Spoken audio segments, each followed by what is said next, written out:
अपनी बेटी को स्विमिंग सिखा रहा है। तभी कैसिडी उसे कहती है कि पानी में कुछ है और उसे कहती है कि वो उसे मारना बंद करे, लेकिन एड कहता है कि उसने तो उसे छुआ भी नहीं। फिर एड को भी लगता है कि पानी के नीचे कुछ गड़बड़ है। वो डिसाइड करता है कि कैसिडी को लेकर वापस बोट में आ जाए। जैसे ही नैन्सी उसकी कांपती आवाज सुनती है, वो तुरंत उनकी मदद के लिए दौड़ पड़ती है। दोनों बोट पर चढ़ जाते हैं और नैन्सी अपनी बेटी को थाम लेती है, लेकिन अचानक एड को कुछ नीचे खींच लेता है और उस पर अटैक होता है। फिर वो दर्द से चीखता हुआ पानी के ऊपर आता है और बोट तक तेजी से तैरने की कोशिश करता है, लेकिन बदकिस्मती से वो बोट तक नहीं पहुंच पाता, क्योंकि पानी के नीचे एक शार्क होती है जो उसका पैर काट लेती है। इस दौरान नैन्सी अपनी बेटी को कस के पकड़े होती है और अपने हस्बैंड को पुकार रही होती है। एड एक बार फिर से पानी के ऊपर आता है, लेकिन इस बार आखिरी बार, और उसकी मौत हो जाती है। ये डरावना सीन कैसिडी पर गहरा असर डालता है और उसे साइकोलॉजिकल ट्रॉमा देता है, जिसकी वजह से उसके नाइटमेयर्स शुरू हो जाते हैं, जो उसके बड़े होने तक चलते रहते हैं। अब इस वक्त उसके लिए और भी ज्यादा स्ट्रेसफुल बन जाता है, क्योंकि अब वो वापस उसी कंट्री में आई है जहां ये एक्सीडेंट हुआ था। लेकिन इस बार कैसिडी अकेली नहीं है। इस बार वो अपने हस्बैंड क्रेग के साथ आई है, जो ब्रिटिश म्यूजियम का एक रिप्रेजेंटेटिव है और जिसे अंडर वाटर ट्रेजर की तलाश के लिए भेजा गया है। क्रेग को पता है कि कैसिडी के फादर के साथ क्या हुआ था, इसलिए वो उससे कहता है कि अगर चाहे तो होटल में रुक सकती है। लेकिन कैसिडी डिसाइड करती है कि वो उसके साथ जाएगी, लेकिन ये क्लियरली दिख रहा है कि ये ट्रिप उसके लिए बहुत मुश्किल होने वाली है। वो जो कुछ भी देखती है उससे और ज्यादा टेंस फील करने लगती है। उसे भीड़ के बीच में एक छोटी सी लड़की भी दिखाई देती है, जो बिल्कुल उसके बचपन जैसी लगती है। जब वो लोग वहां पहुंचते हैं, क्रेग उसे अपने दोस्त बेंस से मिलवाता है, जिसका बोट उन्हें खजाने तक ले जाएगा। बेंस पूछता है कि क्या वो अपने दो दोस्तों को भी साथ ले जा सकता है, और वो लोग अग्री कर लेते हैं। अगले सीन में हम मिलते हैं पियर और सैरा से, जो आते हैं बेंस का शुक्रिया अदा करने के लिए और इस ट्रिप में उनके साथ चलने के लिए रेडी होते हैं। सब लोग जब बोट पर चढ़ जाते हैं तो बेंस उन्हें अपने असिस्टेंट काई से मिलवाता है और बताता है कि काई ज्यादा बात नहीं करता। फिर सब आगे बढ़ते हैं और उसी रास्ते पर चलने लगते हैं जहाँ कभी कैसिडी ने अपनी जिंदगी के सबसे बुरे लम्हे गुजारे थे। इस दौरान कैसिडी के दिमाग में पुरानी यादें ताजा होने लगती हैं और उसे अपने ग्रैंडफादर शेमस भी याद आते हैं, जो उस वक्त एक ग्रुप ऑफ स्टूडेंट्स को अपनी गैलापागोस आइलैंड्स की ट्रिप के बारे में बताते थे। शेमस उन्हें सुना रहा था कि कैसे वहाँ के अजीबोगरीब पौधों को देखकर वो हैरान रह गया था। किस्मत से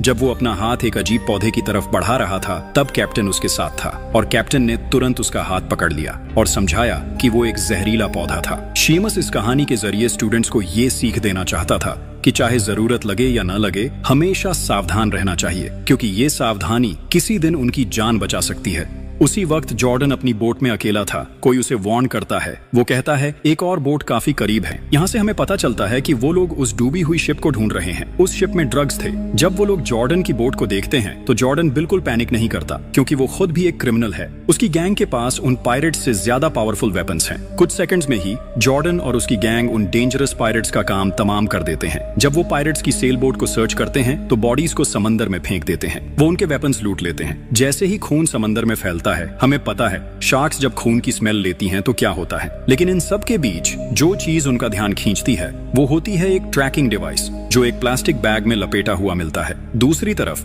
कैसिडी अपने ग्रैंडफादर का वीडियो कॉल रिसीव करती है। वो अपनी टेंशन छुपाने की कोशिश करती है जब शेमस उससे बात करता है। शेमस कहता है कि उसने बस इसलिए कॉल किया था ताकि नेटवर्क कट होने से पहले उसे ग्रीट कर सके। कैसिडी मुस्कुराकर जवाब देती है और कहती है कि नेटवर्क कट होने की जरूरत नहीं है, लेकिन उसी मोमेंट वो रियलाइज करती है कि वो गलत थी, क्योंकि नेटवर्क सच में कट हो जाता है और वो अपने ग्रैंडफादर को प्रॉपरली गुड बाय भी नहीं कह पाती। फिर नैन्सी अपने फादर के पास जाकर कहती है कि अब उनकी बेटी छोटी नहीं रही और उन्हें उसकी चिंता करना बंद कर देना चाहिए। बोट में सफर के दौरान कैसिडी का टेंशन बढ़ने लगता है जब वो देखती है कि काई डाइविंग इक्विपमेंट तैयार कर रहा है। कैसिडी थोड़ा घबराकर कहती है कि उसने इस चीज के लिए कभी हाँ नहीं बोला था और उसे तो ये तक नहीं पता था कि ये सब चीजें भी होंगी। तब बेंस उसे समझाता है कि वो ये केज उन डाइवर्स के लिए लाता है जो उसके साथ कभी कभी पानी के नीचे जाने का शौक रखते हैं, पर इस ट्रिप में इसका कोई यूज नहीं होने वाला।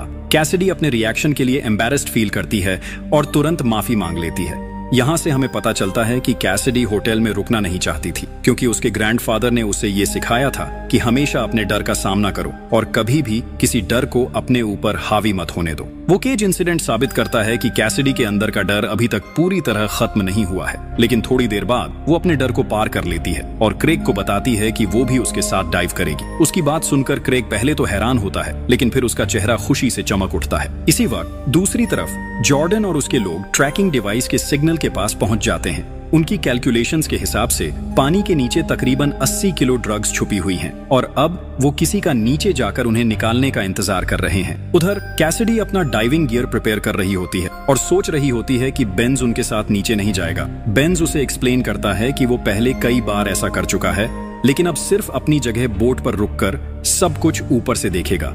तो बेंज और काई बोट पर रुकते हैं और क्रेग, कैसिडी और बाकी टीम के लोग पानी के नीचे डाइव करते हैं ताकि अपना मिशन पूरा कर सकें। डाइव करते हुए वो लोग एक ऐसे एरिया में पहुंचते हैं जहां एक पुराना डिस्ट्रॉय हुआ शिप पड़ा होता है और उसके आसपास के जगह में कहीं कहीं गोल्ड माइंस भी बिखरी होती हैं। सब लोग अपने रास्ते में जो कुछ भी मिलता है उसे कलेक्ट करना शुरू कर देते हैं। इसी बीच सारा अपने हस्बैंड पियर को सिग्नल करती है कि वो उसकी कुछ फोटोज ले। पियर कैमरा रेडी करता है और सारा उस डिस्ट्रॉयड शिप के सामने खड़े होकर पोज करने लगती है, लेकिन तभी एक शार्क वहां आ जाता है और सीधा पियर के पीछे पीछे आने लगता है। सारा जैसे ही इस शार्क को देखती है वो घबराकर पियर को सिग्नल देने लगती है। पियर शुरू में कुछ समझ नहीं पाता, लेकिन जब आखिरकार पीछे मुड़कर देखता है तो उसके होश उड़ जाते हैं। दोनों तुरंत पानी में तेजी से शिप की तरफ बढ़ते हैं और कोशिश करते हैं कि उसके अंदर छुप सकें। हालांकि पियर और सारा शार्क से काफी डरे हुए थे, फिर भी कुछ देर चुप रहकर वो अपनी जगह से निकलते हैं और बचने की कोशिश करते हैं, लेकिन शार्क वापस लौट आती है और इस बार सीधा पियर पर अटैक करती है। एक ही झटके में उसके तेज दांतों से पियर का हाथ अलग हो जाता है। पियर की चीख इतनी तेज होती है कि दूर खड़ी कैसिडी तक उसकी आवाज पहुंचती है, जो शिप के पास पानी में खड़ी होती है। कैसिडी और बाकी लोग तुरंत समझ जाते हैं कि कुछ बहुत गलत हो रहा है।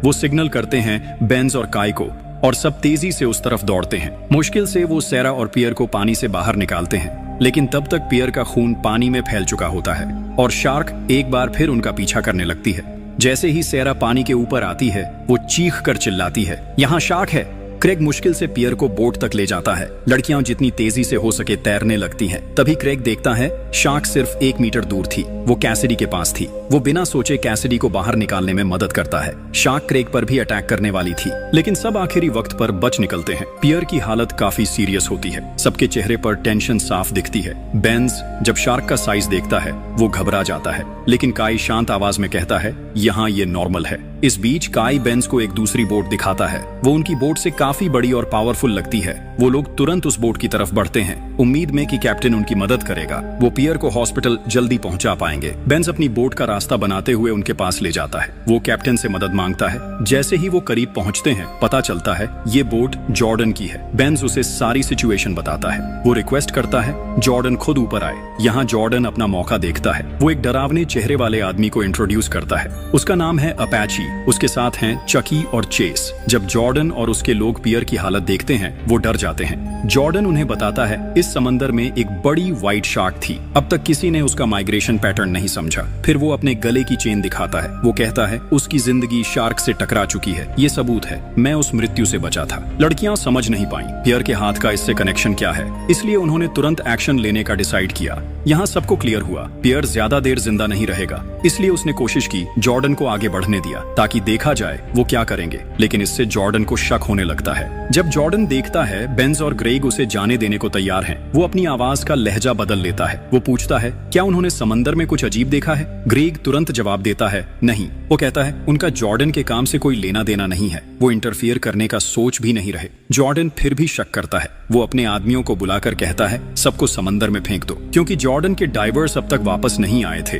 वो बार बार अपने बोट के केज को देख रहा था। वो सोच रहा था कि केज का यूज करके अपने माल तक पहुंच सकता है बिना शार्क्स से टकराए। तब वो बेंज से कहता है वो केज मुझे दे दे, बदले में मैं तुम सबको छोड़ दूंगा। जॉर्डन अपनी गन उठाता है और धमकी देता है ये सब खत्म करना मेरे लिए बहुत आसान है। इसी बीच कैसिडी आगे आती है और पूछती है लोड का वजन कितना है? फिर वो बताती है ये केज इतना भारी वेट नहीं संभाल सकता। वो कहती है मैंने अपनी पूरी जिंदगी शार्क्स और अंडर वाटर सिचुएशंस को स्टडी किया है, इसलिए इस काम के लिए मैं ही सबसे बेहतर ऑप्शन हूँ। जब अपैची उसकी बात सुनता है तो वो मान जाता है। चकी भी मजाक में बोलता है आज मैं शार्क का खाना नहीं बनूंगा। जॉर्डन पहले थोड़ा कंफ्यूज होता है, लेकिन फिर मान जाता है क्योंकि उसके पास और कोई बेहतर ऑप्शन नहीं होता। जॉर्डन कैसिडी को बताता है कि जो चीज वो ढूंढ रहा है वो एग्जैक्टली कहाँ है, और क्योंकि उसके पास रेडियो नहीं है वो कैसिडी से कहता है एग्जैक्टली 45 मिनट्स बाद मैं तुम्हें बाहर खींच लूंगा। कैसिडी अपना डाइविंग सूट पहनती है और केज में जाकर नीचे उतरती है। जॉर्डन सबको बोलता है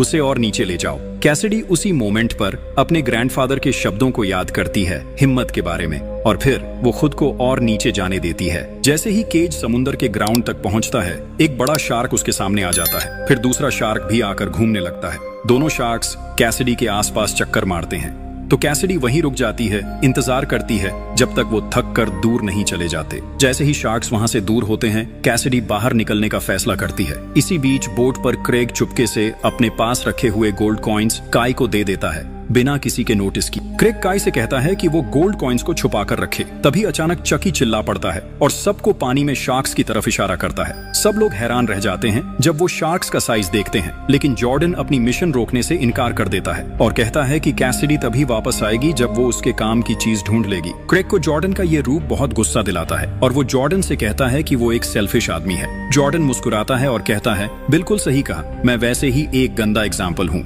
इस बीच पानी के नीचे कैसिडी रोप को जॉर्डन की चीज के साथ बांधने लगती है और आसपास देखते हुए कंफर्म करती है कि शार्क्स दूर हैं, लेकिन वो नोटिस नहीं कर पाती कि शार्क्स धीरे धीरे उसके करीब आ रहे हैं और तभी अचानक वो उन्हें अपने बिल्कुल सामने पाती है। कैसिडी के सामने अचानक दोनों शार्क्स आ जाते हैं, लेकिन वो समझ जाती है अगर आज वो ये लोड टाई नहीं कर पाई तो सब कुछ बेकार हो जाएगा। इसलिए वो अपने डर को कंट्रोल करती है और जैसे तैसे बिना ज्यादा हरकत किए रोप को हैवी लोड के साथ बांधने लगती है। वो ध्यान से काम करती रहती है और जैसे ही फिक्स करना शुरू करती है, एक शार्क तेज रफ्तार में उसकी तरफ बढ़ने लगती है। कैसिडी आखिरी सेकंड में रिएक्ट करती है और तुरंत केज के अंदर घुस जाती है। वो गेट जोर से बंद कर देती है। ऊपर बोट पर सब लोग पानी के नीचे से आई तेज झटके की आवाज महसूस करते हैं। क्रेग तुरंत जॉर्डन से कहता है, बस अब काफी टाइम हो गया, जल्दी केज ऊपर खींचो।